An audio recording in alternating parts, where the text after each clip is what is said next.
Good afternoon, everyone, and welcome to the final session of the PSE, SBL, and Short Selling webinar series for market participants. I'm John Garcia, PSS Head for Business Development and Market Education OIC, your host and moderator for this series. Today, we will conclude our webinar series with a discussion on facilitating SBL transactions for short selling through our Central Securities Depository, the PDTC. Our speaker will walk us through two modes of SBL transactions. First, she will discuss the bilateral framework, which will be facilitated via the EQ Trade platform. Then she will focus on PDTC's lending pool and how our depository participants can onboard PDTC's securities lending program. Before we get started, here are a few reminders for our attendees. The webinar is recorded. Only the speakers and their presentation will be visible throughout the session. Please ensure that your internet connectivity is stable and refrain from opening multiple browsers or downloading any programs to avoid disruptions during this session. Your microphones are disabled. However, this should not affect your ability to listen to the speakers. Please remember to check the volume control of your device. We enjoin everyone to actively participate during the live Q&A segment. Yesterday, we had a very engaging Q&A session. We received over 50 questions from our participants, so we hope to get the same level of engagement from you guys this afternoon. You may type in your questions in the Q&A box anytime during the webinar session. We have a set of panelists in the backstage from PDTC and the PSE. They're ready to answer your questions anytime during the webinar session. After the presentation, we will take some of your questions live with our resource speaker. Let's now find out how many are tuned in or watching us live this afternoon. We have about 200 live attendees. So thank you for spending your afternoon with us. Okay, let me now introduce our resource speaker this afternoon. Maria Teresa Ravelo is currently the President and CEO of Philippine Depository and Trust Corporation, which acts as depository, registry, and/or intermediary of participants for all kinds of securities or financial instruments and provides value-added services such as collateral management for repurchase transactions. It is also a lending agent and collateral manager for securities lending and borrowing transactions and similar activities. So Ms. Tess joined PDTC in June 2005 and has been with the company for over 18 years. Ms. Tess is also the head of the PSE Academy, PDS Academy for market development. This is a non-stock, non-profit association driven to sponsor and conduct training programs and symposia intended to promote an active dialogue among stakeholders in the Philippine financial markets. Ladies and gentlemen, please help me welcome Ms. Tess Ravelo. Good afternoon, Ms. Tess. Good afternoon, John. Nice to be here and be able to share with you know what, ma'am? Everyone is so looking forward to the PDTC presentation. We've been receiving questions related to the PDTC since day one of this webinar series. Okay, I hope we don't disappoint them. We'll try to respond to your question. Very looking forward. All right, Ms. Tess, the floor is yours. Okay. Thank you, John. Thank you again. And thank you to PSE for inviting us in this webinar series for us to walk through our lending agency service for PSEs or the equities market SBL. Can I have my slide, please? Okay, as mentioned earlier, we yesterday we just got our approval to operate our lending agency service for the equities market. But prior to that, PDTC is already a lending agent for the fixed income market for their SBL also. But that really didn't take off because at that time, there really wasn't no need for the market for the SBL. We do also our collateral management service for the repo. And that one did have a run for 2 years in the fixed income market. So for this afternoon, we'll be discussing, next slide, please. I'll present the outline for this presentation. Just to guide us through the presentation. So the first part, which would be relatively short, would be just to discuss how SBL transactions are being settled in the PDTC depository. Then most of the discussion would really be on the lending agency service of PDTC for pooled lending. Okay, next slide. Next slide, please. So when we talk about bilateral SBL with PDTC, we really are actually referring to the settlement of the SBL transaction, which was traded outside of the PDTC system. So what really happens is that the trade itself, the execution of the trade between borrowers and lenders would be outside, and only upon the execution of the settlement, that's what will happen in the PDTC system. And just a word of note, it would only be for PDTC depository participant, because if you've noticed in how the settlement will take place for bilateral SBL is that both borrower and lender to the transaction need to have an access to the depository system of PDTC. So in the case of for settling bilateral SBL, PDTC is not a lending agent. It's really a facility provider for the settlement. So both borrower and lender will access the system, and they go to a facility which is quite familiar to everyone. That's the off-exchange trade. We have two facilities. There's the off-exchange trade and the off-exchange 2. Both screen could either be used for the settlement, depending on who are the counterparties to the trade. So to settle a bilateral SBL, in front of you is the screen. All you have to do is to fill in the usual matching criteria for your off-exchange transaction. The only difference here is that for SBL purposes and to support the request of PSE is that we added additional comment. Right now, the comment field is really part of the matching criteria. What we add are the comments that are meant really for the purposes of SBL. So we have 6 additional comments for the borrow and for the return transaction, and each one would indicate the purpose of the SBL. So it's you have to indicate whether it's for short selling or what we term in our lingo for the equity for the fixed income market as strategic, and also whether it's for settlement. So if you borrow, both counterparty will use SBL borrow and choose whether it's for short selling or settlement. And if you return, both of you need to input return. Others is an additional option that was specified by PSE, but I think it would be better for PSE to elaborate on that one as to what other would really refer to. So that's essentially, once you've input the transaction and you've submitted it, the system will match it, and then it will execute the settlement of your SBL, your bilateral SBL transaction. Okay, so that's as far as the participation of the PDTC is. So we'll move on to the PDTC lending agency service. Next slide. So again, before we discuss the salient feature, would like to highlight that in terms of eligibility as to who could participate or avail of the lending agency service of PDTC, it will only be for the depository participant.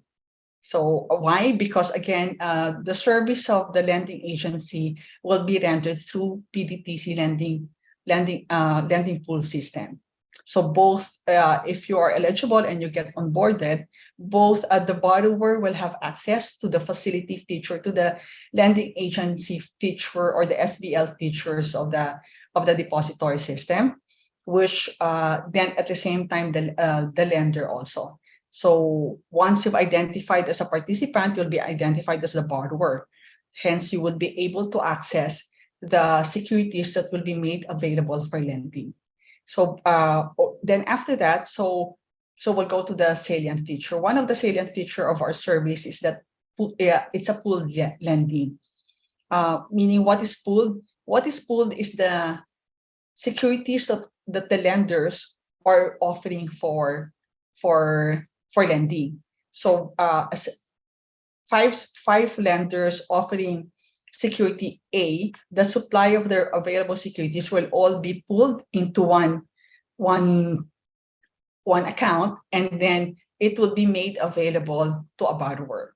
So you'll have a case wherein, because you're doing pool lending, you'll have one borrower with several counterparties if it so happened to borrow all the securities that are made available by those counterparties. So it could be one lender virus to multiple one borrower vis-a-vis multiple lenders, or if there's only one lender for the specific security, it would come out as 1:1.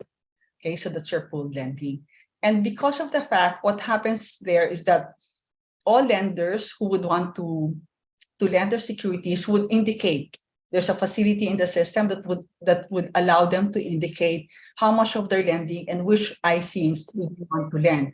So after indicating it, there's a process in the system such that it will all gather all the securities that are meant to be lent, and then it will publish a consolidated list to be available only to those who participated in the lending pool to the borrower. So what happens is that every day the borrower could access the depository system, go into that page, and it would know at the start of the day what are the securities for the day that they could borrow. So it has a consolidated list. Another feature is the anonymity between lenders and borrowers. So because of the PDTC being an intermediary, and then with the lenders, their securities are being pooled, the lenders are not known to the borrower, neither is the borrower known to the lender. So some of the borrowers, especially if their intent is for strategic, this would be a feature that they would like. When we were developing the SBL program and the system for the fixed income market, this is one of the features that they like, because those who want to do some strategic trading don't want to know their position in the market. Neither would the lender want to know the borrower that they have so much of securities with them. However, of course, it has its cons. Some lender who are quite strict with their counterparty limits with regard to lending may want to know who they're borrowing. So it has its pros and cons. So that's why there is a specific market that such a feature would be catering to. However, to mitigate that, at least to provide some mitigating factor, what we do is that the lender will not really be known, but the borrower, PDTC would provide a list of borrowers who will be a list of participants who are eligible borrowers, and this will be made available to the lenders just for them to see who would be the likely borrower. Okay, and then the question now is that if it's pooled, the next question is, if it's pooled, how do you select the lender? So the system has a random algorithm so that it will help it to select who would be the lenders that will be chosen for a specific loan request. Later on in the presentation, we'll discuss how the random algorithm will work. Another feature would be segregation.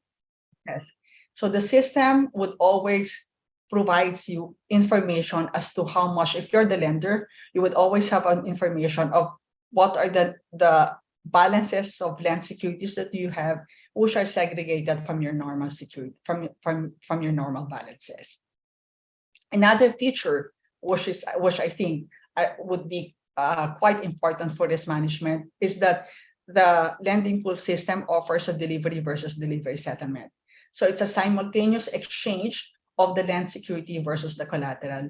And the exchange will not happen unless the system sees that the value of the collateral versus the securities is equal to each other. Okay. And then together with that, of course, to complete, there's the risk management portion. Under the availment of the lending agency service would mean that there's an automatic risk management to the transaction. So the system will provide a daily mark-to-market valuation of all outstanding loan, and then this will be of all outstanding loan, and this will always be valued against the collateral presented. And for every valuation, if there are shortfall in the collateral, there will be a daily margin monitoring, and a margin call will be generated by the system that will alert the borrower that they need to deliver additional collateral. And at the same time, if there are margin called for a shortfall, the system also has a facility to allow margin releases. If after valuation of the loan and the collateral is being done end of day. After the valuation and after the next day, it was shown that we have free collateral, then the borrower could request for a margin release. So again, we'll have some discussion on how it works in the succeeding slide. And lastly, there's resolution management. And in event of default, there's the collateral manager will step in and it will distribute the collateral in accordance to the MSLA to the respective lenders. So those are the salient feature of the lending agency service offered by PDTC. Next slide, please. Now, so PDTC, if you've noticed, played two roles, which automatically become roles that they will be performing under the lending agency service. So it has a role as the lending agent. So as the lending agent, it's the one that execute the securities lending agency agreement between the lender, which in this case could be a broker or a dealer, and then so they execute that SLLA, and at the same time as the intermediary that would face the borrower, it will be executing the MSLA. Then it is also the responsibility of the lending agent to match the borrower to a pool of lenders through the lending pool. So the matching is automated. It will not be done manually by PDTC personnel. Then again, it's responsible for facilitating the delivery versus delivery of the securities to the borrower, and at the same time the safekeeping at that point in time of the collateral, or the receipt of the collateral. Then it also monitors the calculate the manufactured entitlement. Since it has the record of the outstanding land securities of the lender and the borrowed securities of the borrower, for manufactured entitlement purposes, the PDTC lending agent monitors despite the fact that the land securities are no longer with the lender, or in some instances, the borrower has already sold the security, the lending agent or through the lending pool system of PDTC will continue to monitor what are the manufactured dividends or the entitlements that are due to the lender and that are owed by the borrower to the lender during corporate action events. Okay, and then again, because it has this record on coupon payment date, on cash dividend dates or corporate action that would require dividend payout, the PDTC lending agent will be the one to receive the manufactured dividends from the borrower, and it will be the one to distribute to the lender. So as a lending agent, it would remind the borrower on specific or on the relevant corporate action date that they have an obligation to the borrower. The reminder would be earlier because the PDTC has a way of generating expected entitlement, so they could give a heads up to the borrower and at the same time inform the lender on what are the expected entitlement it would receive for a given corporate action event. Then also on termination, through the depository system, the system itself, if it's DVP, delivery versus delivery on settlement of the trade transaction, it would also be delivery versus delivery upon return or upon maturity of the transaction. So it receives it. It will not once it receives the land security from the borrower. That's the only time it will release the collateral.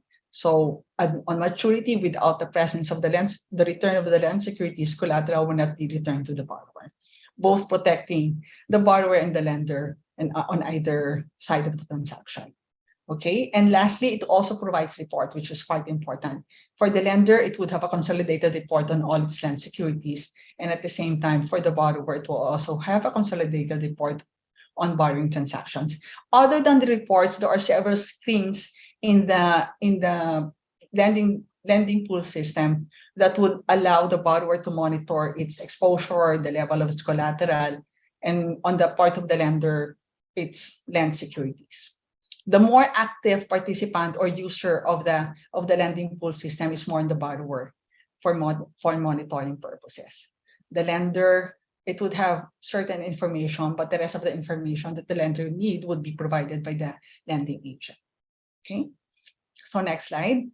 For collateral, it acts again as a collateral manager. So right now we're talking about cash as collateral. So the collateral manager will be opening the idea is that for cash collateral, the collateral manager will open a cash account for the lender in an identified cash custodian bank, and that account would be each lender will have that account, cash account.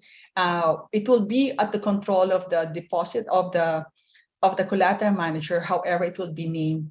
It will be named for the collateral manager, but it will be identified in the account name as for the account of the lender.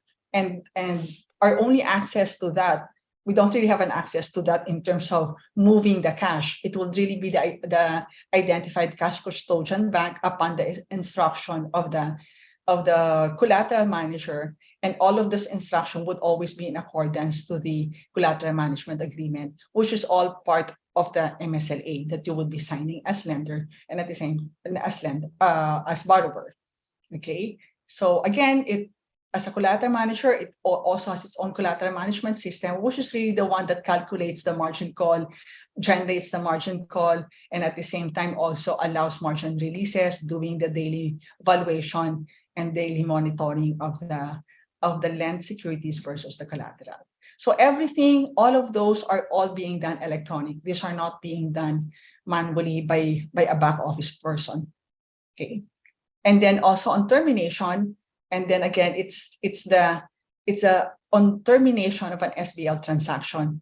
Then it will release. It will be part of those releasing the collateral securities versus the lend securities. In the event of default, it will be the collateral manager will step in and inform the lending client that an event of default has happened. And at that point in time, and it's only at that point in time wherein the identity of the defaulting borrower will be reverted to the lender. So automatically, in accordance to the MSLA, the collateral will be distributed to the lending client. So the cash collateral will be distributed in accordance to the MSLA. Next slide. So for this, there are counterparty. We're just focusing on the for risk, which I think what is quite critical is the counterparty risk of the lender versus the borrower versus the lender, as far as the delivery of the securities on maturity.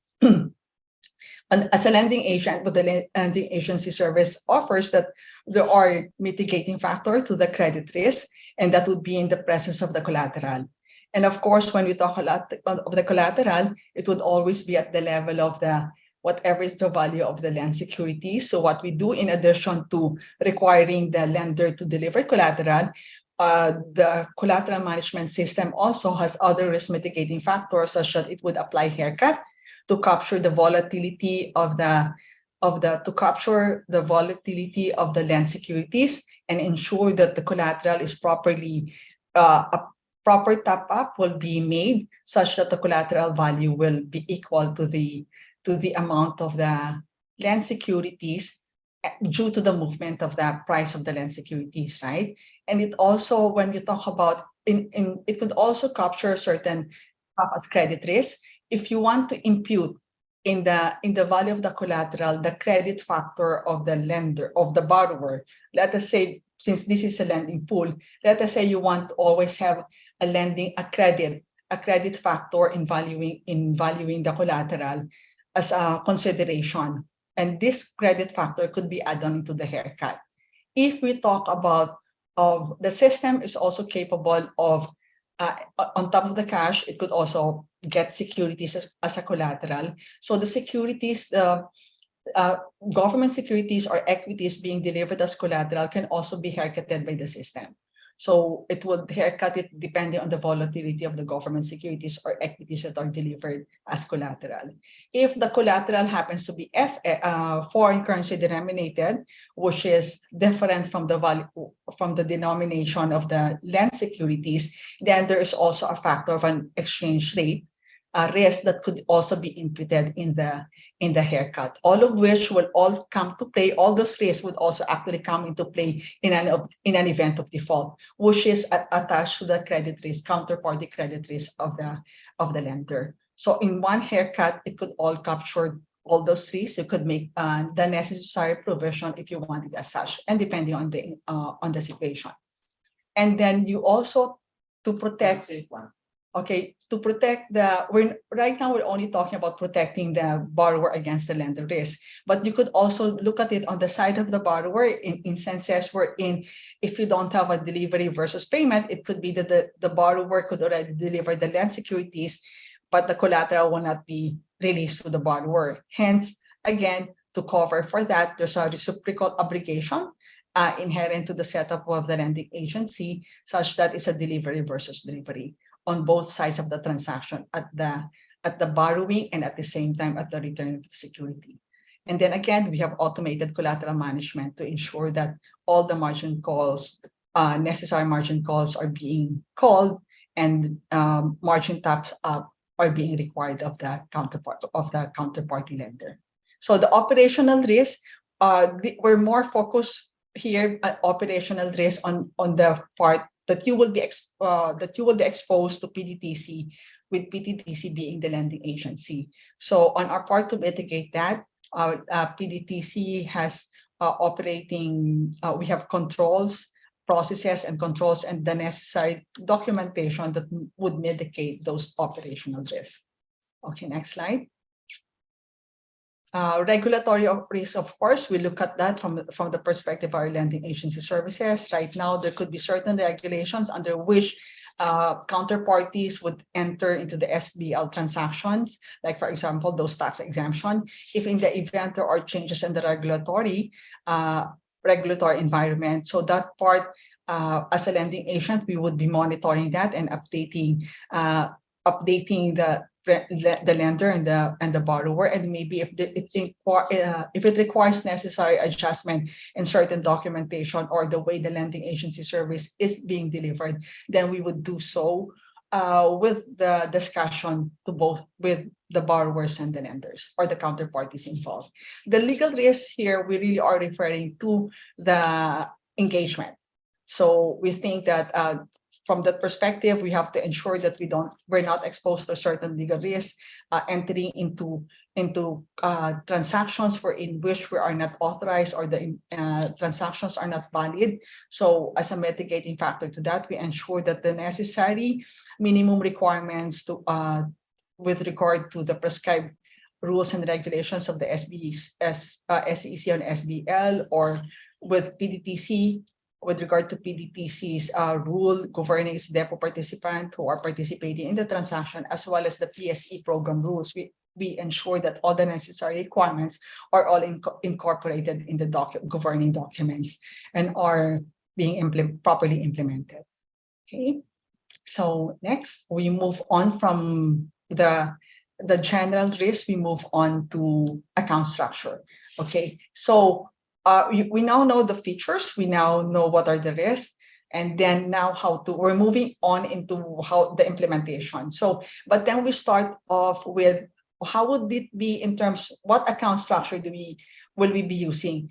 I already jumped into the account structure because at this point we know that only depot participant, only depositor participants are allowed to participate. So being a depot participant, you would already have your own accounts in the system holding your securities, right? So when we talk about which of your balances or which of your accounts will be used for purposes of securities lending, or if you're a lender, which of the accounts will you use, or at the same time, if you're a borrower, which of the accounts will you use to receive the borrowed securities that you will get. So we're emphasizing here that for purposes of SBL, you can only use your free account. And then you might be your existing free account. It's something that you could already use. Just don't use your house accounts. Okay. So borrowers, you could use any of your free account to receive your borrowed securities. And then if you want to use it for settlement, you could just transfer it to your house account. Then lenders, you could use any of your free account for which that you will use for purposes of that will hold the securities that you want to lend. Okay, so if you're, for example, a broker participating in the SBL, for your proprietary, you should use your own account. And again, the concept of segregating accounts of the clients versus proprietary would also govern the SBL transaction of the broker. So if you're lending for your clients, it should be coming from your omnibus client account, and it should be, if it's a local, it should be coming from an omnibus local. For foreign, it has to be coming from your omnibus foreign. Okay, so you would have that account: proprietary, local, and then omnibus local and foreign. So those are the accounts that you could use. Again, if you have to use properly, you have to ensure that you're using the correct account number when you enter into a transaction. Okay. Next slide, please. Now we now start into the SBL transaction cycle. So the transaction, or the life of an SBL transaction, we cut it into three different parts. First, we have the pre-settlement, which really talks about activities before you execute the SBL transaction itself in the PDTC system. Next would be the settlement, which is the booking, and then the post-trade. What are the activities once the transaction has already settled, and as it goes through the life, and while the transaction remains outstanding. Okay, next slide. Before you enter into a SBL transaction, and the counterparties involved would be the lender and the borrower. And again, as we've said, you can only participate if you first become a depot participant. Now, the first part is that for lenders, for you to lend, you have to first deliver the securities for lending into the lending pool. How do you do that? You could actually do it by creating a standing instruction. You could go the lending pool facility as a lender. You'll be able to create a standing instruction. By standing instruction is that you could identify in your inventory, in your free account that you've already identified to use as your account for SBL purposes. You could identify which ISIN that you would want to lend. And at the same time, also, there's a facility for you to identify of your total holdings, how much of your total holdings are you willing to lend. So your standing instruction could be indicated if you only want to lend 50% of your holdings, then you could indicate it 50% for holdings for ISIN A. For ISIN B, if you only want to lend A and B, then you just go to B, 50% or whatever percent that you would want to lend for item B. The rest of the securities in your account that you identified will not be used for lending because you don't have a standing instruction for those. So it will be you who will be instructing and not PDTC. So you could control it. The timing for lending or for giving instruction would be the day before. So if you're going to lend tomorrow, today you've already need to identify what are the securities that you would want to lend. Because at the end of this today, all of the securities that you've indicated to be lent will all be swept by the system into the lending pool. Okay, so for the borrower, if you want to borrow, then you have to deliver the collateral. Depending on the collateral that you will be delivering, the timing of the delivery of the collateral would depend on the type of collateral that you will deliver. In our case right now, if it's cash, you could deliver it on the day itself.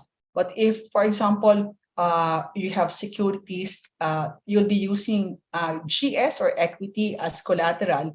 Both GS and equity as collateral, they have prices of their own and they need to be valued. So valuation usually happens end of day. So if you're delivering as collateral GS and equity, anything that needs to be valued, it has to be valued day before. So if you're borrowing tomorrow, all your collateral securities that you will use for borrowing will have to be delivered the day before, because by the end of today, when you deliver the collateral, it will then be marked to market using the last price for that security. So the most recent price of that security, which is at the end of the day, they will all be marked to market. And then at the start of day, those will be the valuation of your collateral. For cash, because it's cash, it doesn't need any valuation. You could deliver it on the day itself, or even on the time that you need the collateral. The system will immediately take it.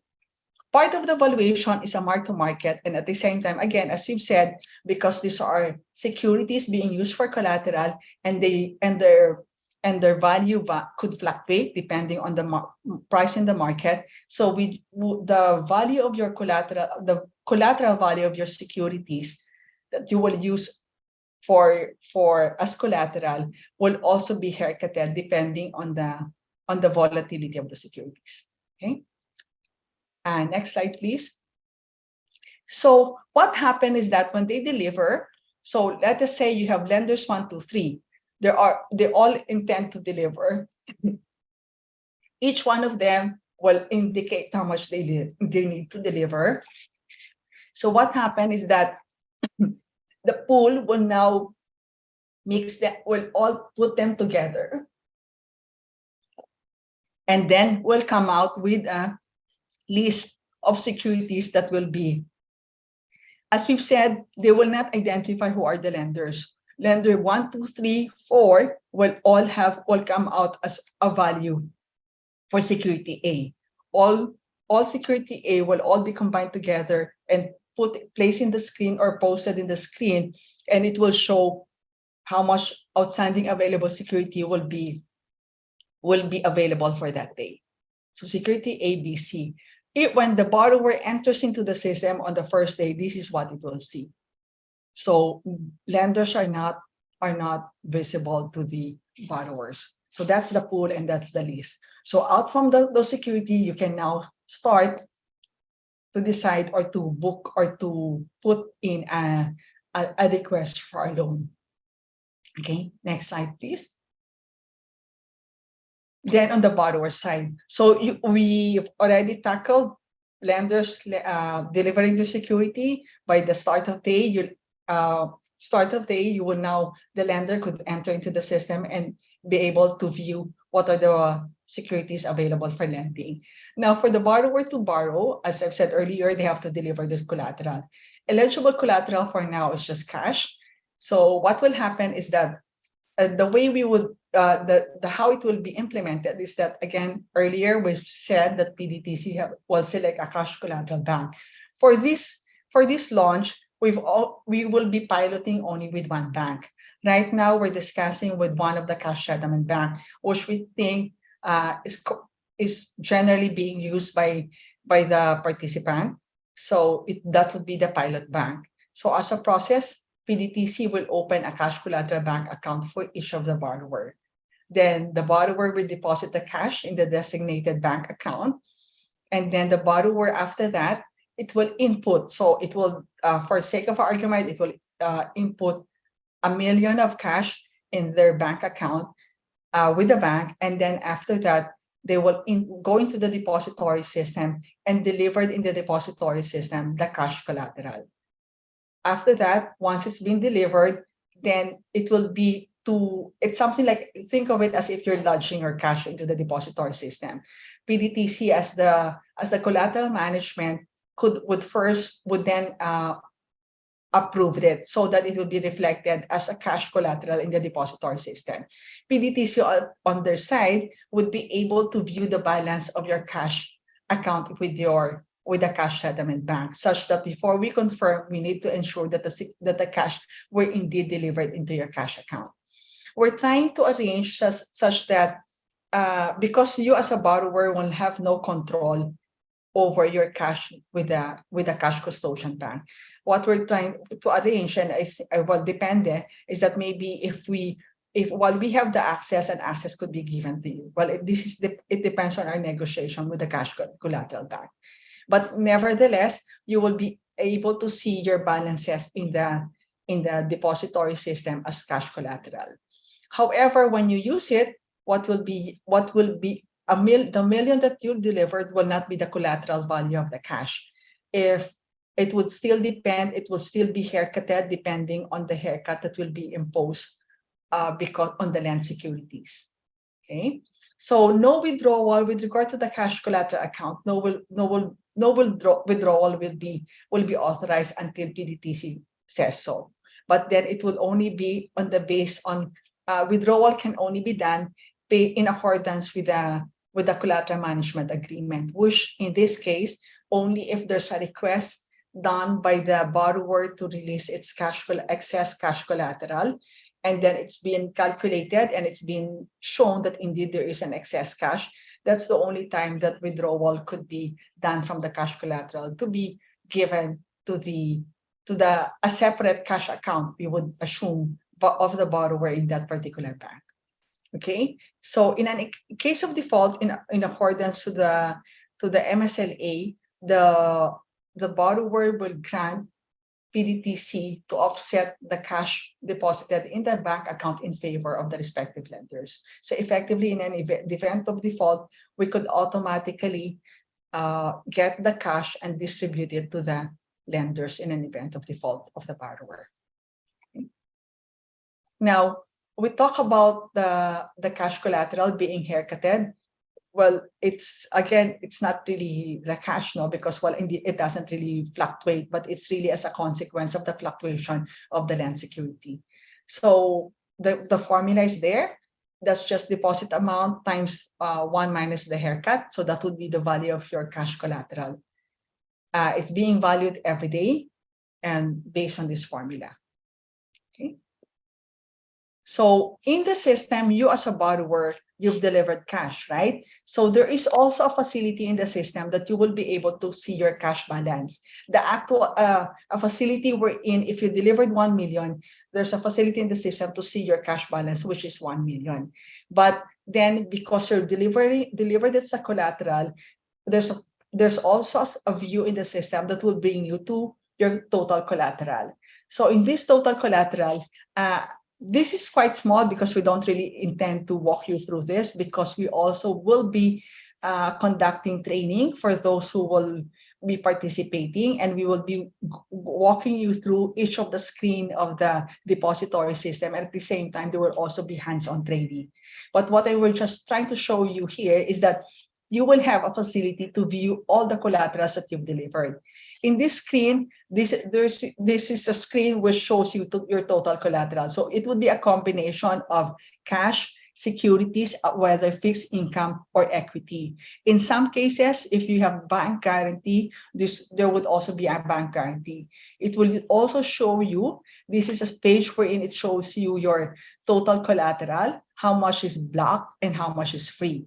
For purposes of margin call, you could always see here in this portion, if you see a free collateral, those are the collateral that you could request for a release. But then again, it would depend. You see it today, you request for the release, and then it will go through the valuation for tomorrow to check if you really could release it.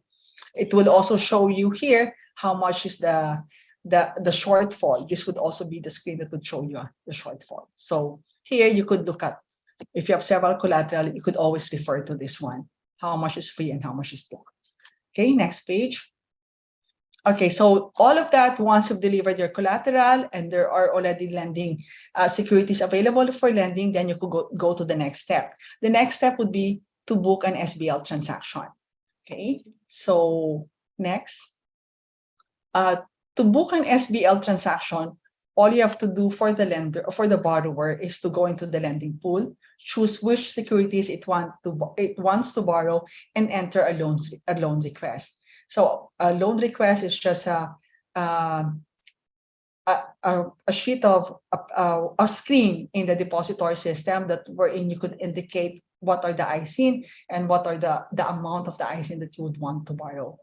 Then the depository system, you will submit it. And once you've submitted it, the depository system will first check if you have available collateral. So it goes back into that screen wherein it would only look at the collateral value of your cash. So if the haircut is 50%, the 1 million that you delivered, it will only have a 500,000 collateral value. So it will compare the collateral value of the collateral value versus the value of the land securities. If the value is greater than the collateral value is greater than the borrowed security, it will push through. If the collateral value is less than the value of the lent securities, then your loan request will fail. Okay. The borrowing will be on a first come first serve basis. So the borrower request will queue in the system, and then you wait until you get to be serviced by the system.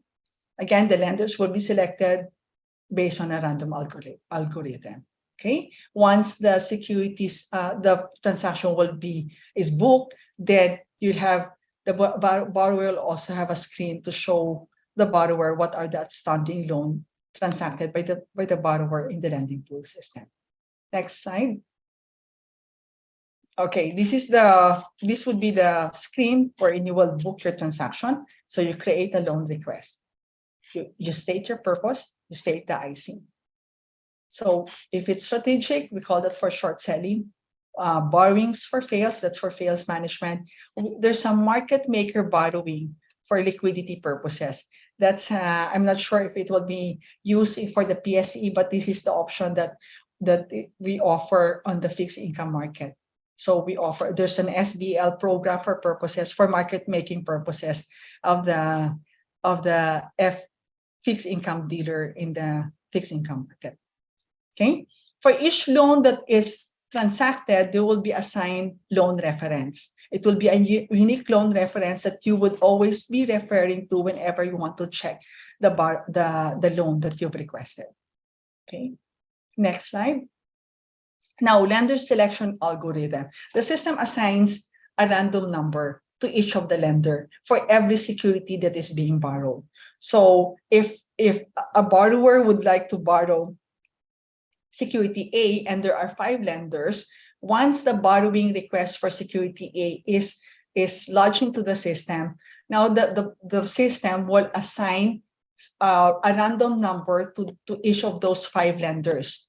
And what will happen is that once it's assigned, the next thing is that if the borrowing is amount for example is 500,000, because that's the collateral value is 500,000, then the system will allocate the 500,000 among the lenders. And then the sequence of allocating would depend on the number assigned to the lender, and it would be on an ascending number order. So the lower the number, that would be the first lender to be used to be allocated a loan. Okay. And then the algorithm is such that if for a particular loan, we talk about security A. So one borrower came in, borrowed 500, and the available security is more than that. So at the end of the borrowing of the lender A, there would still be free securities that are meant to be borrowed. Another borrower will come in, and then let us say they were assigned, the lenders again will be assigned a different set of sequence number.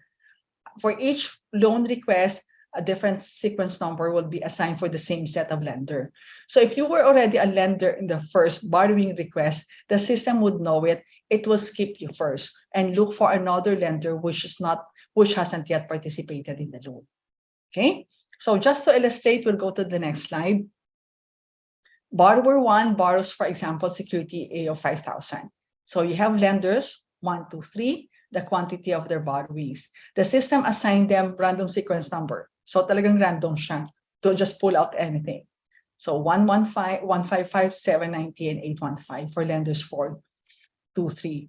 So lender 4 has 115. So it will be the first one to be serviced. So it has 15. So lender 4 will be able to accommodate the borrower 1. Okay. Now, next would be borrower 2 comes in, wants to borrow security A, 20,000. The system, again, after receiving the request, will assign a sequence number for the same set of lender. So what will happen is lender 1 is 235. It's not the lender before, so it will get it. Lender 4 is 340, but it was a lender before. It will not get it. The system will go to 610. So we're now 15. But then again, it's lacking 5,000. So lender 4, all of the securities of 1 and 2 are all fully allocated. Then the system will now consider lender 4 to fill up the remaining 5,000. Okay, that's how the system works for its lender selection. Okay, this is a case borrower 3, security B for 20,000. System assigned a random 1 to 1 and 3, who are the remaining the borrowers with an outstanding. So it gets 10,000 from lender 3, 5,000, another 5,000 from lender 1. So there's lacking, and then it could only service 15,000. Only after 15,000 borrowing it will service. So partial borrowing. So the borrower will have to book again, or it only have 15. So the loan could be transacted only at 15,000 checks. Okay. Then collateral blocking. So how does it work? So there's as it does its allocation, as it booked the loan, at the back, it also does a collateral blocking. So if the collateral will be blocked up to the loan amount, the value of the securities is based on the latest close price, as we've discussed earlier. So quantity of borrowed securities is 115. Price of for this example, is 2.4. Loan value of the security is 276. So the system will look for that collateral value. So what will happen is that this is just to show you the blocking of the collateral. Initially, before the loan has been transacted, if you talk about in this example, and I'm sorry, it's very small, it has a total free collateral of 2,000. And then the block security is still 0. And we're talking about cash. And then after the loan has been transacted, what you would see here in the screen is that the block collateral would be 276 and the free collateral would be 1724. So all of that, the addition or any subtraction from your collateral value as a loan is booked, can be traced here in this screen. Okay. Now that would be once you've already booked your transactions, it now becomes an outstanding transaction, SBL transaction. So from there on, the life cycle could either be an issue of while it's outstanding, there could be a lender recall or a loan recall. So what will happen if a lender recalls the security? There are 2 types of recall actually. A recall that would involve securities that are not yet available, that are available in the lending pool, or a recall wherein the land securities is not available in the lending pool. If the land securities is available in the lending pool, what happens is that the system will look for an alternate lender. So let us say the lender would go into the system, make a recall request for that specific security for a specific amount. Generally, if there are no securities that is being asked to be recalled, the system will generate a notice of recall. In this scenario 1, wherein there are securities that are available to replace the securities that are being recalled, the system will automatically look for that lender and then replace the securities that is being recalled with a new set of securities. When that happens, no recall will be made to the borrower. Neither will the borrower would know that the composition of the lender for that particular loan of his has already changed. It will not be felt by the lender. It's transparent to the lender that there were changes in the composition of its borrower. It will be transparent to the borrower that there are changes in the composition of its lender. Okay, so an automatic exchange replacement. If, however, the security is not available, then the system will generate a recall notice to the party, to the amount, to the borrower, to the amount of the loan that is being, of the securities that is being asked for recall. So the borrower have to respond to the recall notice, and again, it has to deliver it within the standard settlement cycle. The assumption being that it has to go to the market, buy the securities, and deliver it to the lender. In cases wherein the securities is not available and the borrower cannot deliver the land securities in accordance with the timeline of the MSLA, then an event of default will be called, and the procedures of the default will commence. Okay. So here, this you would see this as a lender recall screen. The lender would always could see on screen what are the securities that the outstanding land securities of the lender. It has that information, but at the same time, it also has access to a page which we call a query page, which is pending recall screen. So a lender with securities out there, land securities out there outstanding, if it has initiated a recall, it will see in this pending recall query what are the loan transactions that it has recalled. So those are the ones. On the borrower, on the side of the borrower, it will also have access to the screen. The borrower who is the subject of the recall will be able to see the loan transactions wherein a recall has been called. And then the borrower would also have, in addition to a screen on pending recall, the borrower, this screen on outstanding loans is borrower. So the borrower could see also what are the outstanding loans, and it could see which of those outstanding loans have recall. Usually, if you recall, if you remember earlier, for each loan transaction, you have a reference number. And for each recall transaction, you would also have a reference number. So the recall and the loan, the recall will correspond to a specific loan transaction, and that's captured by the system.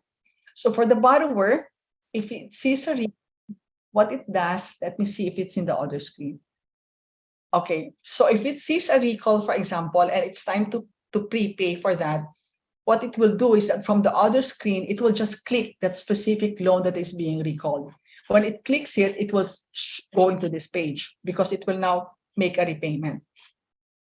If you could see here, there's a loan reference number and then there's a recall reference number. These are the one that matches each other. It matches each other. And then here on the lower part, he could make a repayment. So if he could see here, the amount that is being recalled is 65 for a specific ISIN. So what it does is that at the bottom right, it will indicate then if it will prepay for that amount of 65, then it will input and then it will submit it. Once it's submitted, now the system will look for the security in the account of the borrower. Then if you've noticed, in addition to indicating the amount that it wants to recall, it also has to indicate that's the account number. Which account number will the system look for the securities? Again, you have to be very careful because if you specified a different account number or the erroneous number, then the repayment request will fail. Okay, so if there are securities, then the loan will be repaid. It will not yet return once it accepts it. It will not yet return the securities to the borrower, to the lender, if there are no collateral block, if the collateral is not present. But then in this case, we know that the collateral is always present because the collateral has been delivered to a third party, which is PDTC. If you remember, on the settlement, they exchange collateral and cash, but the collateral remains with PDTC, and PDTC safekeep the collateral. So as long as the collateral is there, the land security will be delivered to the lender, and the collateral will be unblocked and delivered and released to the borrower. Okay, so that completes your loan repayment exercise. Next slide. Now okay, parang we miss out the manufactured dividends. Wala. Yeah, okay, next other slide pa siguro. Okay, now we'll focus. So that's the repayment. Now let's look at what are the collateral management, PDTC as a collateral manager, what are its activity? So on the features, the features of a collateral management of PDTC. So for PDTC collateral management system, it can accept different types of collateral. It could be cash equivalent, or securities. Although, as we've said earlier, for the time being, for its launch, just to see how the market behaves, we'll first start with cash. And then, but the system, and we could capable, as long as we could value it, then it could accept later on down the road cash equivalents such as letters of credit or near cash, and securities, either in the form of government securities or equities.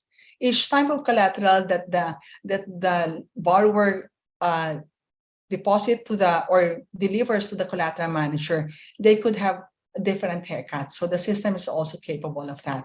And as highlighted earlier, the haircut could capture not only the market risk, which is the volatility of the collateral being delivered, but it could also capture exchange rate risk. So you could add on into your haircut amount an exchange rate risk if the collateral happens to be foreign currency denominated, while the loan is denominated in local currency. Again, in addition to that, you could also input credit risk. If you think that despite of the presence of the collateral, which is supposed to mitigate if there's a default, you will effectively get your cash, the equivalent amount or the equivalent value of collateral, and you still not comfortable with that, and you still want to impose a credit risk factor, then you could add on to that, such that your haircut on your collateral would all cover three risks. So it depends. And sometimes the credit risk also could be imputed, especially if the collateral used is, for example, is a bank guarantee.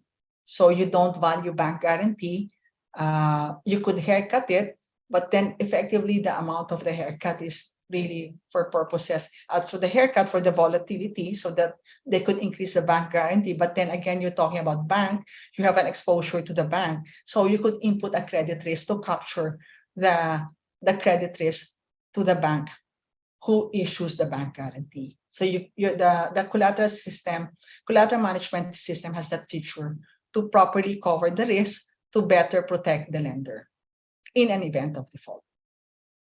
Okay, so we've said that already. Now we're looking at, in terms of haircut, we know that the margin being suggested is 102. And then if it's GS or equities, it's 105. But then again, we started off we talk about the haircut, which is really a factor that is supposed to cover volatility of whatever is the subject. No, so if we talk about the land security, if the security is volatile, more volatile, and it kicks up more than 2 to 5%, and if you ask for a 105 at the onset, there is already an exposure to the lender. So we've been looking what would be the amount that we're looking at. Initially, we're looking at 20% to reflect the volatility in the equities market. But then again, we heard that securities and all types of securities can be lent or can be borrowed, which means those securities could have a volatility higher than 20%. In the case because of the fact that there's only one global in the lending pool, there's only one global haircut for the securities right now, because the system could also try to distinguish depending on the subject security that's being haircutted. We're looking at a 50%. But then it's a number there at the air. It's something that really, again, because there hasn't really been an actual transaction yet, that haircut is not etched in stone. But the important thing is that whatever is the haircut, it should always be calculated such that the lender will be protected from any fluctuation or any risk that the lender could be captured with the haircut that the lender is exposed to. So, okay. So that's not something because it's 50. It could actually be a provision. It could be higher, depending again on the asset that is being valued or that needs to be covered. Okay. So valuation, we've discussed that already. So it will always be valued versus the collateral. The loan amount will always be valued versus the collateral. And then again, for margin call, we've discussed it also, the collateral management system. It's automated. It will do the valuation of the collateral versus the loan.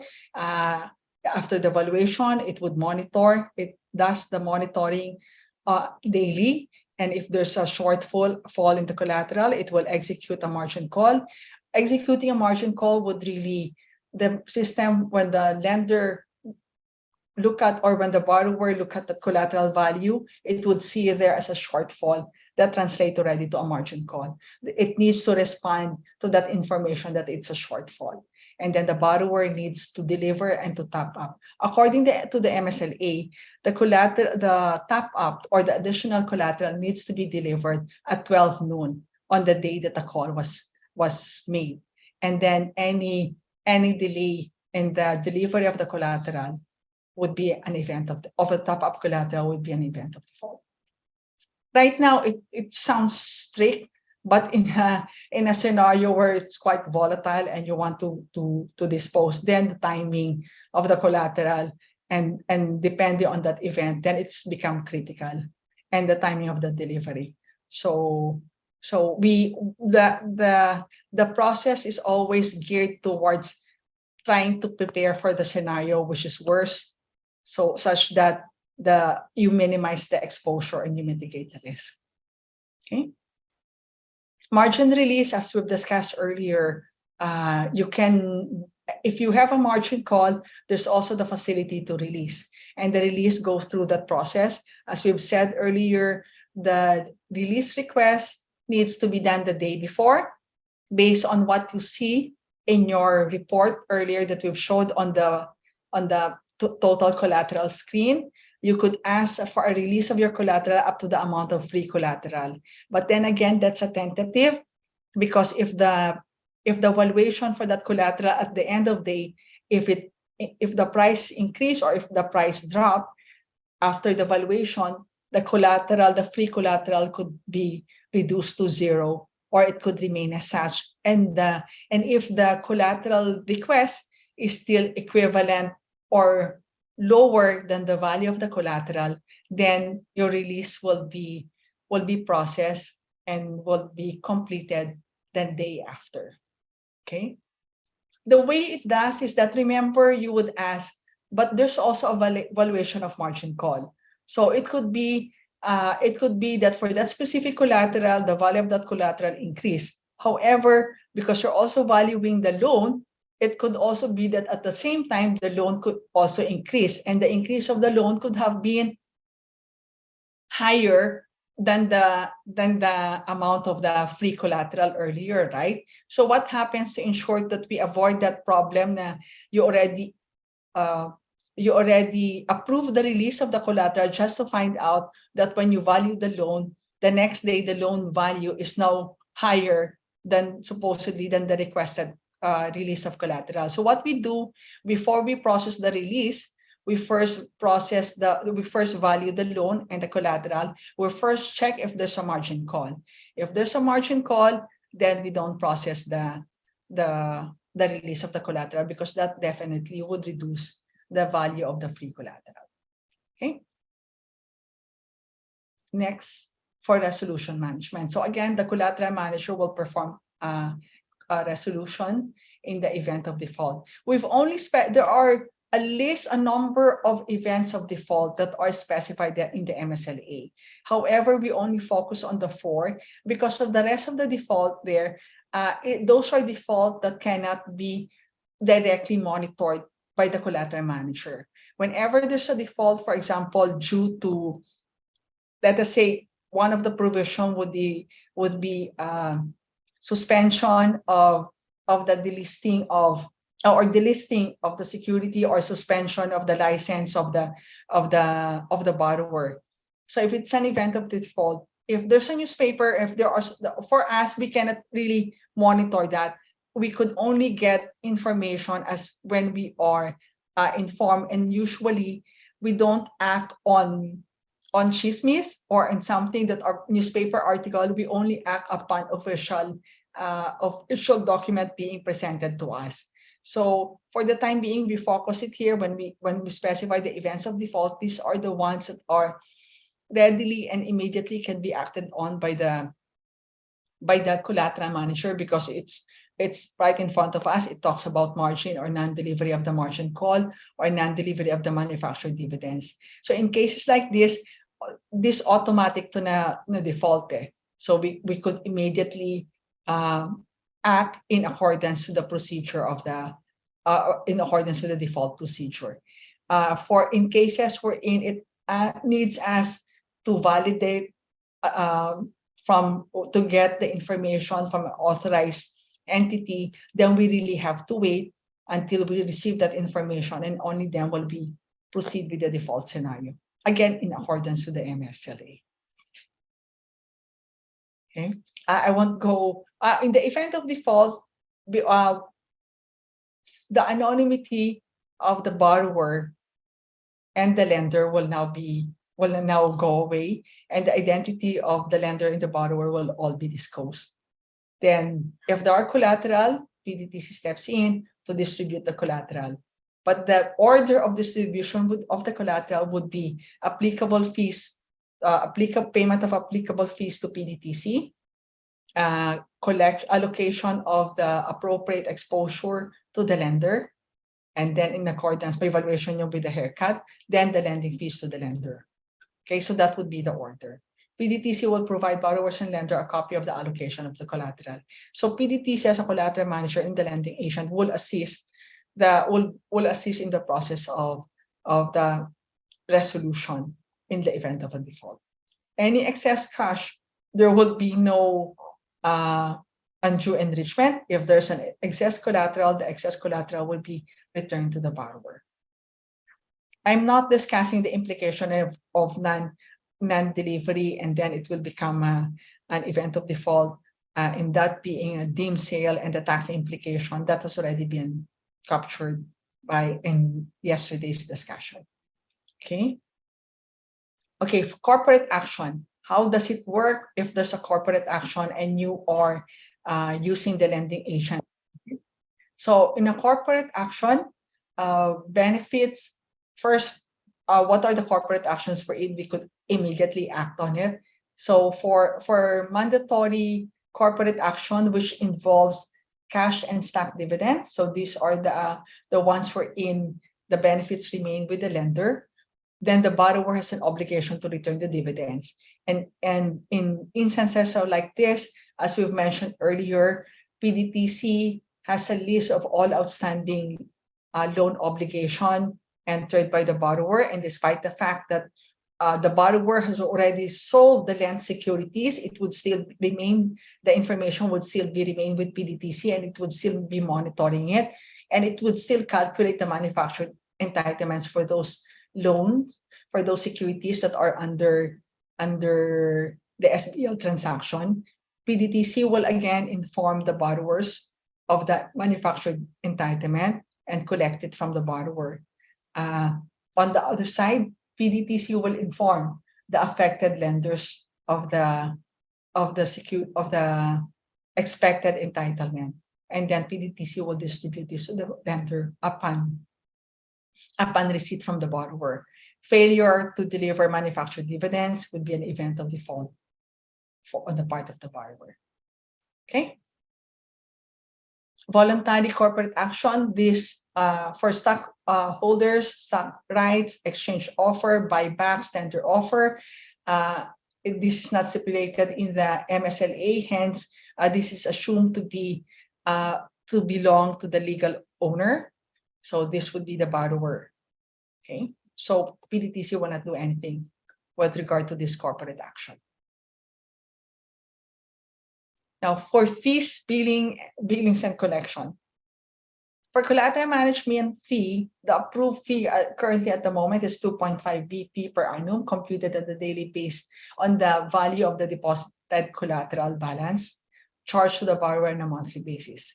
Lending fee paid, so collateral fee paid by the borrower, lending fee paid by the borrower. It's a fix of 3.5% per annum. charged on a monthly basis, calculated based on the lending rate, and it's daily. So we don't do averages, to be fair. And the allocation is the 2% for the lender and 1.5% for PDTC. So borrower fully remits to PDTC, and PDTC further distribute it to the lending depository participant. So generally what we do is that we directly credit the account of the lending participant, which is the case, has always been the case on how PDTC would do processing of collections or even processing of entitlements. Okay.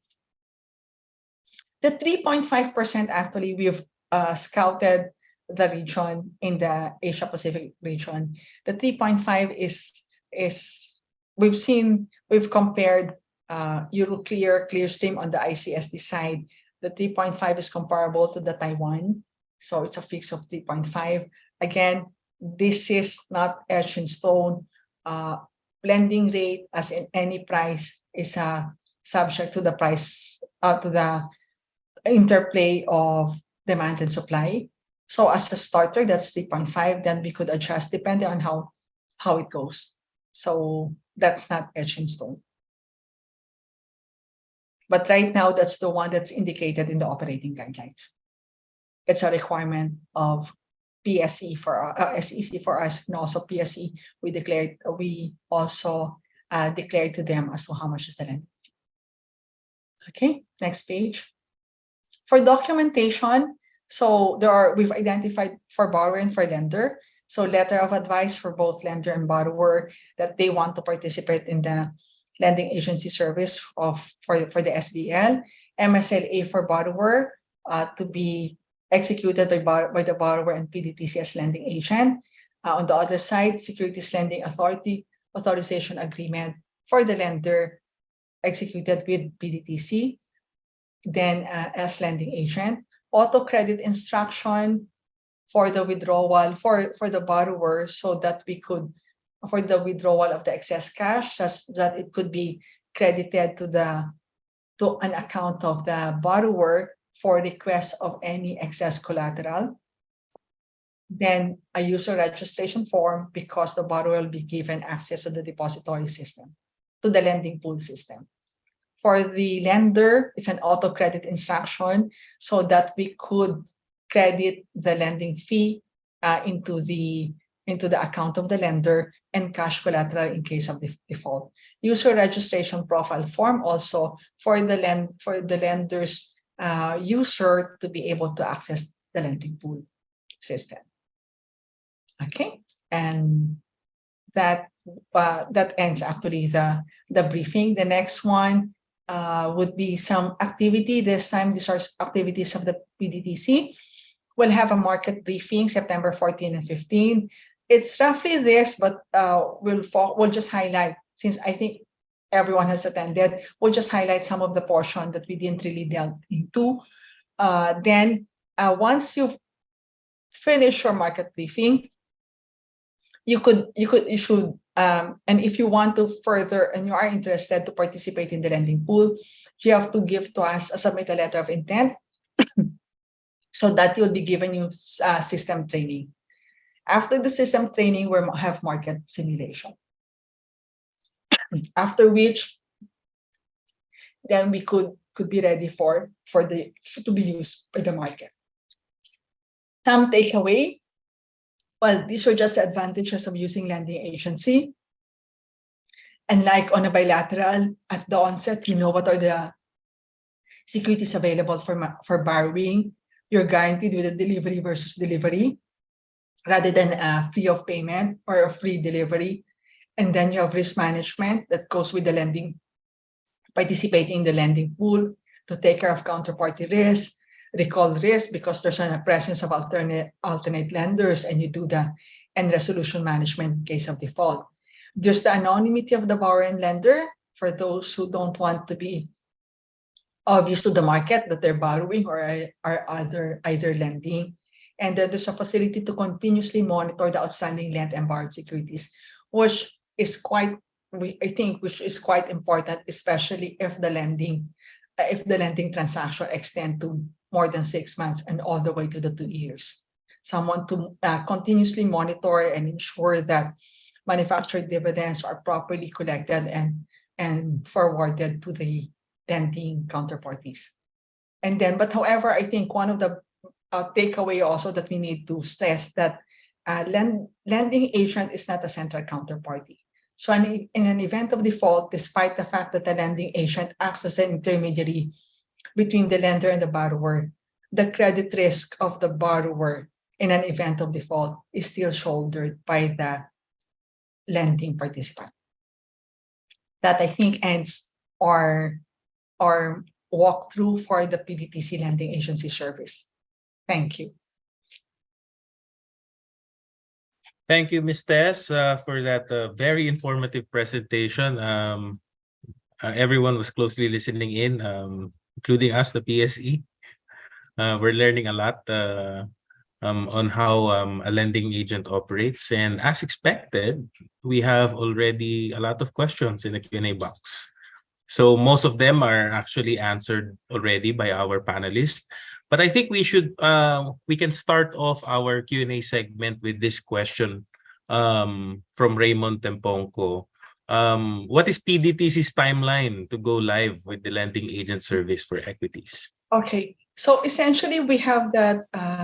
Well, the short answer is that if by October 15, we're done with all of this activity, and you as a participant would intending to avail of the service has gone through the market briefing, the system training, and the market simulation. So a live simulation of a borrowing and lender with a corresponding counterparty. Then the service is open, it's available. But then again, of course, the next step is for you to fill in those MSLA, and then we registered it with the BTR. With the BIR. And then again, we're subjected to that 1 month. But I think what we're working on is that, and this we've been discussing with PSE, is that on the lending agent side, we would try to ride along with and piggyback on the request of the PSE for a multilateral MSLA, which means once at least one MSLA for one counterparty has been submitted to BIR to be registered, we're positioning that the succeeding borrower who would be onboarded, who will be using the same templated MSLA, need not submit again, need not go through the process of reviewing the same document, but rather they will just have to submit a participation agreement associated to the master MSLA and pay, of course, the 5,000 registration fee. We're hoping with that option or with that alternative for a multilateral MSLA, we'll be able to hasten the registration process for the succeeding borrower. So that would be October 15, and whenever you're ready for the MSLA, the system will be ready. And of course, again, as a borrower, but if as a borrower, then if with the lending pool, say whatever available in the lending pool would be readily available for borrowing. Really, on the MSLA topic, Ms. Tess, everyone is very mindful on the time it takes an MSLA to get registered all the way to the BIR, and it would be nice if we can really get the multilateral model wherein additional borrowers can just accede to the registered MSLA. So we have a question here which is regarding the MSLA. Is it now available, the PDTC pro forma MSLA? Where can they access it, and can they already start the process of signing probably? I guess, as you've said, I will go through first the market briefing just to ensure before you even go into the documentation, just to be aware of the risk and just to be aware of the program, to have an appreciation if you really want to go through the lending agent path which PDTC offers. So after market briefing, once you want to proceed for a system training, you've submitted your letter of intent, then we'll give you a copy of the MSLA, and you could review. For the lenders, the same thing. We'll give you a copy of the SLAA, which you could also review. Excuse me. All right. Yesterday, Ms. Tess, si Attorney Refran shared the 4 SBL operating models which is uploaded in the PSE website. Model number 3 outlines TPs acting as different intermediaries in the SBL transaction, either in the borrowing leg or in the lending leg. And the model there has a lending agent right in the middle. And, Attorney Refran shared that this is actually the PDTC example. We have a question here from a broker. Probably they're thinking of participating as more of as a lender than a borrower. What happens to the broker if it will only act as an agent facilitator in this case? What will be expected from them, documentation wise, and operation wise? So as agent facilitator, Ms. Tess, they're just on the lending side, basically. Yeah. So from the PDC perspective, they're a lender, right? So Yes. the same thing from a document, they just have to submit their letter of intent to be a lender, and then they'll sign off, review the SLAA. If they agree with it, to sign it off, submit it to PDTC, and then there's the one wherein there's a risk disclosure. For our lender, they have to sign off on the risk disclosure. That's quite important. And as we said, I mean, other than the counterparty risk, for the lender, it's really counterparty risk. So they need to understand that, I mean, there's the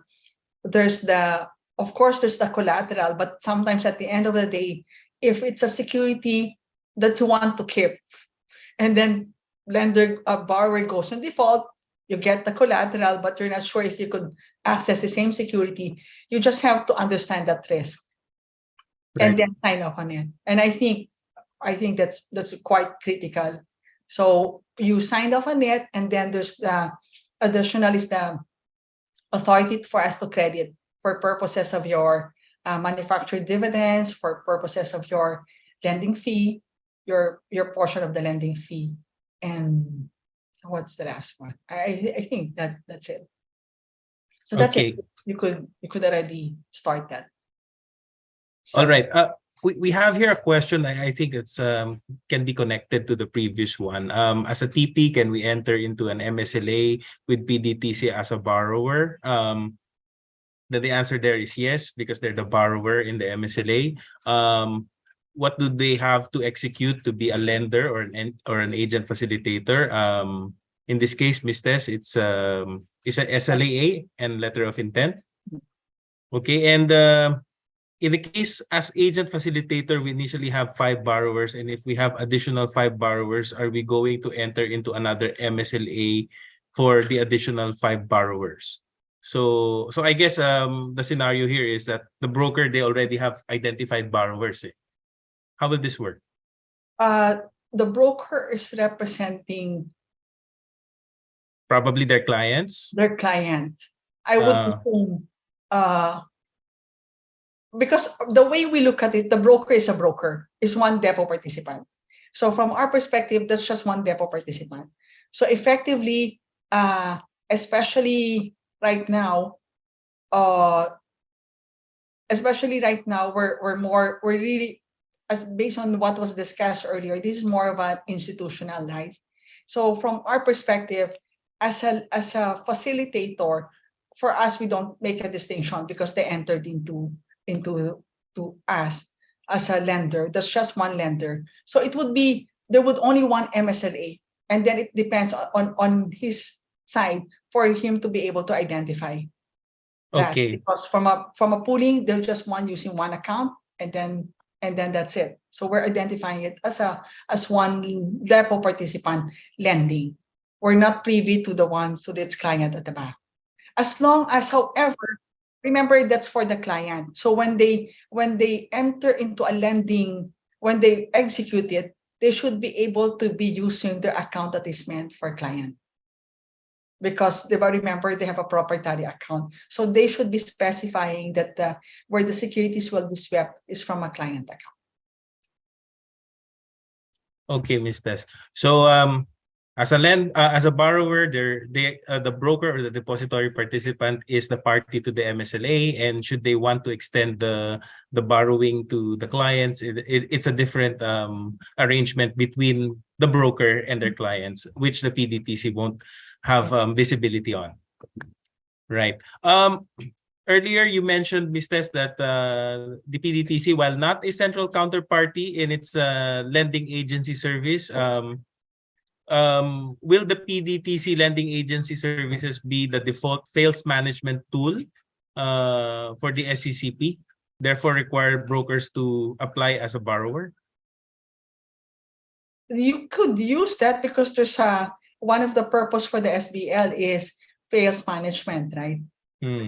So effectively, if there's available security, and what's the beauty of the cash as a collateral is that if at the onset you see it, and that on the settlement date you only found out that you need securities and you need to borrow that, and there's available, you could readily deliver cash.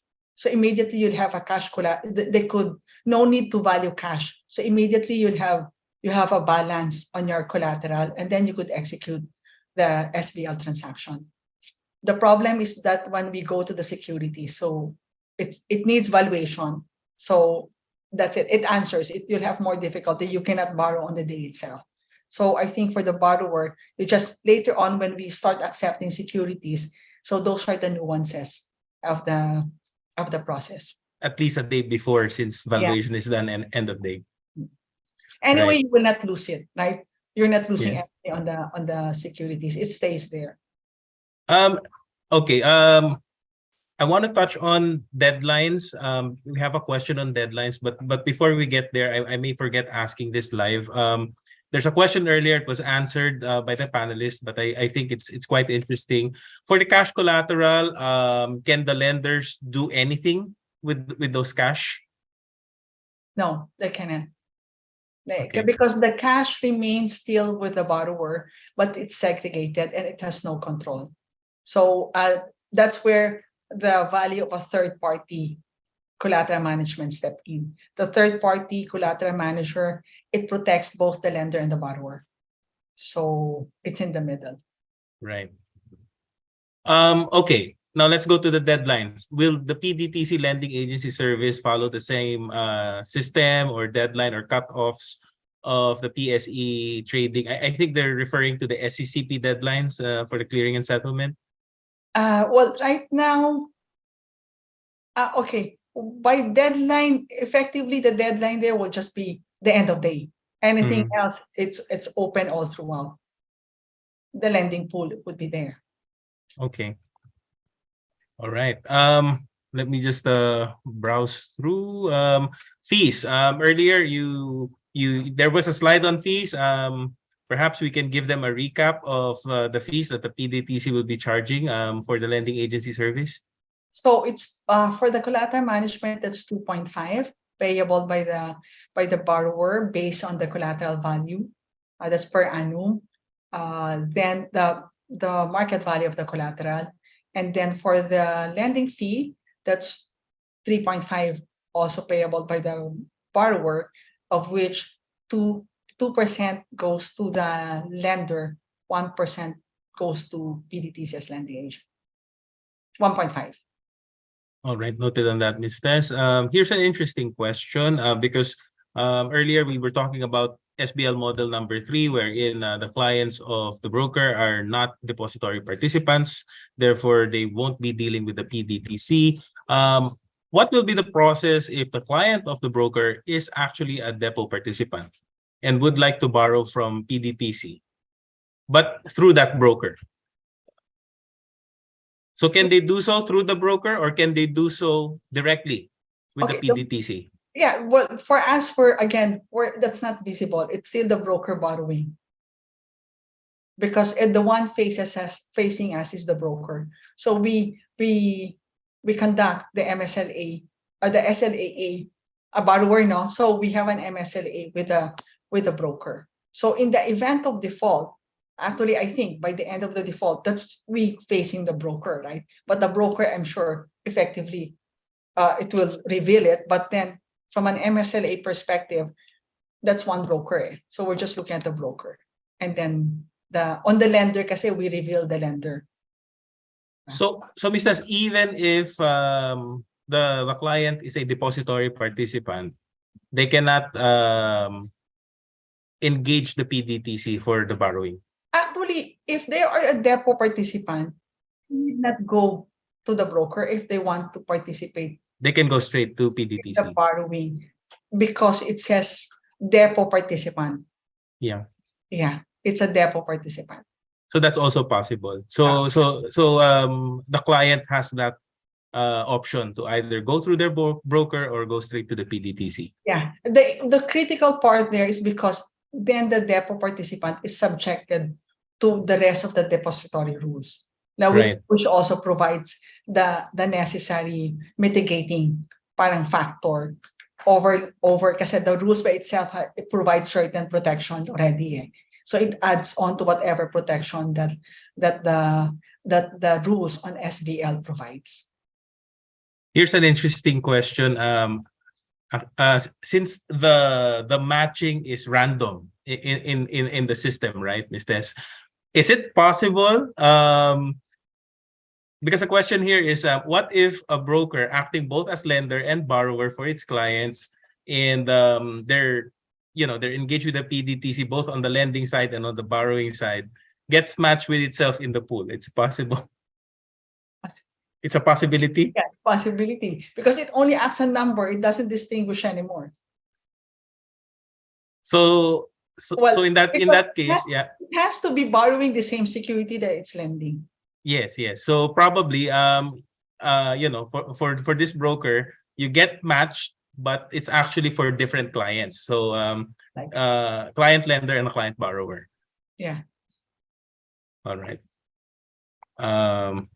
So many questions this afternoon. For recalls, Ms. Tess, we have a question here from Ms. Rose, SCCP. Should the recall be made after trading hours, or what date is the borrower required to return the shares? Will the borrower be required to return the shares if there's a recall, or will PDTC just go to the pool again and reallocate? If there's a recall by the lender, and it's not yet the maturity of the loan, and there's an available, again, this is where the alternate lender comes in. So if there's an alternate lender, the system will just readily replace it. It will return the securities to the lender that's doing the recall, and then it will replace the allocation with the allocation from a different lender. So no recall notice will be issued. Okay. For starters, PDTC will be accepting only cash as collateral. We have a question: when do you plan to accept securities as collateral? Do you have an indicative timeline for this? Well, we will check if first we'll look at I think the preference would be GS, right, or equity. So we'll look at the market, and we'll try to study the evaluation model, have a sense of that, and then once we have that, we've come up with all the process for the valuation, especially for the equity and the fixed income. We have one in place, but we need to review that particularly versus the equity, and then it has to go through process of approval, and then discussion with the market. We'll see. We'll have a sense, but it's something that if we see the interest, it's something that we will work on. But eventually, we will really move there. So I think it's a question. And generally, we would see if the market needs it, and then. But that's really part of the collateral manager, as even on a standalone. So that's part will be eventually be expanding the value-added services of PDTC. It will be part of that. If there's demand and really a lot of lenders would want to deposit securities as a collateral, then that's something that it could hasten the process. Speaking of supply and demand, is PDTC seeing an early indication of interest from lenders to lend out securities? There were inquiry, but then I think we would really have a sense at this point once now that we've rolled out the securities lending program. But we have inquiries primarily from global counterparties, depot participant client. So but it's always they wanted to discuss more to have a better understanding. Then I think from here we're expecting more calls, and then in the discussion we'll have a sense of that. Going back to collateral, is the cash collateral only in peso, or will we be accepting different currencies? Well, right now we are, but then it's viable as long as we could get a custodian bank who would readily be able to service that requirement. Then that's more that's an easy one, because that's just an exchange rate risk. So it's an easier to understand when you explain it. I think the difficulty, well, it's a more of a hurdle the moment you start using securities as collateral, diba? But explanation, that part, but it's a very straightforward when you talk about FX. So if it's a dollar it's in a different currency denominated, the exchange rate risk. It's easier, it's very obvious. Unlike when you start talking about volatility, or for the haircut on the security side, it's more complicated discussion, because people would argue on the model, on the methodology of valuation. That's one of the hurdles there. All right, Ms. Tess. I'd like to touch back on the question. There's a follow-up question regarding the recall. Earlier, we said that it's possible that it gets reallocated as long as there's available shares in the pool from other lenders. What if there are no shares available? The recall is before maturity. Question is, what is the deadline to return the shares? T+2. On the day that it's recalled, you have T+2, which means you're allowed to source it from the market. And upon the settlement of your trade, you could deliver it to PDTC. Noted on that, Ms. Tess. So it's aligned with the T+2 of the SECP. Let's step out of the lending agent discussion. There's a question here probably, and I think this is more on the bilateral side. Can a borrower and lender, both different TPs, execute SBL transactions without the aid of PDTC? The transaction itself, that's why I said earlier, the transaction itself is outside of the PDTC. But if there are depot participant and the securities in question is in the depository, then that's where we come in. It's on the settlement of the trade. So they could use the facility, the off-exchange facility, for the delivery. The execution, it could be outside, because we're not really part of the part of the bilateral. It's not yet a service that we have. It's something from a lending agency perspective. We're thinking of a bilateral pero lending agent type of rather than the pool, but it's down the road. In the transfer of the securities, they do it through the EQ trade facility and just use the additional comments. Yep. All right. Okay. Okay. Mawawala yung question, nasasagot kasi business kanina binabasa ko tapos biglang mawawala yung tanong. Okay, so we're done with that. Okay, oh yeah, one more question on the collateral. It's cash. Do you reinvest it? And now, no. What at the very least right now we're negotiating with the custodian bank for that to earn interest. Oh, but that's still under negotiation. But I mean, if I'm the custodian bank, if I have those pool, right? Well, that's something that we're negotiating. But in the interest that goes all to the participant, there are other things that we're thinking of, but they're not yet. It's not yet fully. We haven't fully concretized it because we take note of the comments that really there is also the value on that. There's something that could be done on the collateral side, especially for the lenders, right? Especially if it's cash. So for the time being, we're discussing with the custodian bank, so at least it should earn interest.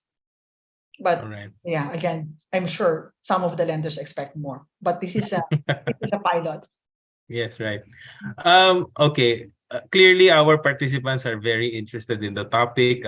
You can see in their questions, they're practical, and some are even scenario based. Will the PDTC be posting or releasing its operating process manual as a lending agent, or is it already available? Again, that will be part of the documents we will release. Okay. Ah. All right. I think we'll take on the last question, which I don't know. I don't understand the question, but I'll just try to read it. So the SBL transactions are homogenized in the PDTC depository transactions, but there is a separate module for SBL or collateral management. The distinct difference would be on the SBL comments as presented. For the bilateral, yes. All right. So I guess with that we covered quite a lot, answered a lot of questions this afternoon, Ms. Tess. Thank you for your time. Thank you also to our participants for actively participating, for the active engagement throughout our webinar series. We hope you really learned a lot. Thanks, Ms. Tess, again for sharing with us your expertise and your invaluable time. Before we end this session, we would like to ask, you gave your key takeaways already earlier in your slides, but if you would like to give another message to our attendees. Floor is yours. Well, of course, as earlier I've already said the advantages of a lending agency and all the services that it offers. But I think from a transaction from an SBL, if this really takes off, the SBL and short selling, it would be a big boost for the market. Even in the fixed income, securities lending and borrowing is really seen as if you know how to use it. And of course, this is in the context of institutional investor, institutional player, then it could serve its purpose. It could really serve as a risk mitigating factor for the player and a liquidity boost for the market. It's SBL and repo. Those are the two things that you really look at if you want to increase the liquidity in the market. Repo for the funding side and SBL on the security side, on the asset side. And then, but I think I would like it to reiterate, because of the very nature and the risk that goes with it. I mean, there's attraction, but then there's also the risk. That's why I think that's why institutional investors are more in terms of suitability. You really have to look at the suitability, and it's really institutional investor. I think idea of retail investor participating, but it would be more to the risk mitigating on their end would be more enhanced if, I think it was also mentioned, through institutional investor. Diba? There are institutional entities that could participate in the SBL, and that's one path that the retail investor could take, because that it comes with the risk mitigation, the risk management experience of the entity participating in the SBL and short selling. And with that, we'd like to thank again Ms. Tess Ravelo for this afternoon session. Let's all give her a virtual round of applause. Thank you, Ms. Tess. Thank you. Thank you too for all your questions, and for at least those questions would really guide us in further developing the product. All right. And with that, we conclude the PSE SBL and short selling webinar series for market participants. We hope that you learned a lot from this 3-day webinar series, and we hope that the sessions were very helpful in your preparations for the anticipated launch of short selling in the Philippines.